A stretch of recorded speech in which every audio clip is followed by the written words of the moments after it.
Ça consiste en quoi l'EMC? C'est combien d'heures par semaine? Alors, l'EMC, c'est 1h15, donc seulement une demi-heure par semaine, qui consiste à un enseignement, comme son nom l'indique, moral et civique, avec un programme déterminé par l'éducation nationale. Alors par exemple, nous, on aborde le thème de la liberté, le thème de la laïcité, l'égalité, la fraternité, l'engagement. Tout à fait. L'Europe, voilà.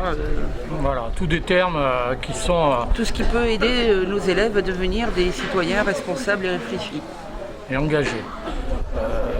Le contenu pédagogique peut être différent, donc on peut utiliser des débats, mais on peut utiliser aussi des documents. Le professeur a une liberté pédagogique, heureusement, par rapport à là-dessus. On parle beaucoup de liberté pédagogique aujourd'hui, c'est absolument nécessaire. Il a le droit et le devoir d'utiliser les documents qui sont à sa disposition en fonction de sa sensibilité, etc. Mais évidemment dans le cadre du programme tel qu'il a été rappelé par Florence. Est-ce que vous, dans le cadre de cet enseignement que vous pratiquez, vous avez eu affaire à des débats justement qui auraient pu dégénérer ou des choses qui sont très sensibles, au point que vous faites sortir des gens, alors les catholiques quand on parle des croisés, ou des musulmans quand on parle de caricatures, ou des pro-animaliers quand on va parler dans le cadre de nos fonctions et du respect de la laïcité, tous les élèves doivent suivre, absolument tous les élèves doivent suivre tous les enseignements. Quelle que soit leur sensibilité. Et quelle que soit leur sensibilité. La religion, donc il n'est pas question de prendre en compte les croyances, les convictions, les opinions de chacun des élèves pour dire toi tu vas assister, toi tu ne vas pas assister. Des débats peuvent avoir lieu. Il y a eu des débats, effectivement, parfois, qui sont souvent des débats qui correspondent aux débats de société. Je pense par exemple à la question de la peine de mort, par exemple. C'était le cadre d'un débat, de débat assez vif, etc. Mais ce n'est pas parce que les sujets sont d'actualité, etc., qu'il ne faut pas les aborder.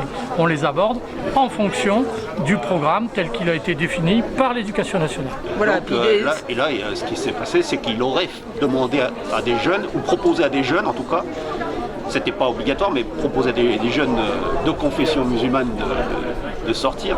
Ça vous interpelle ou...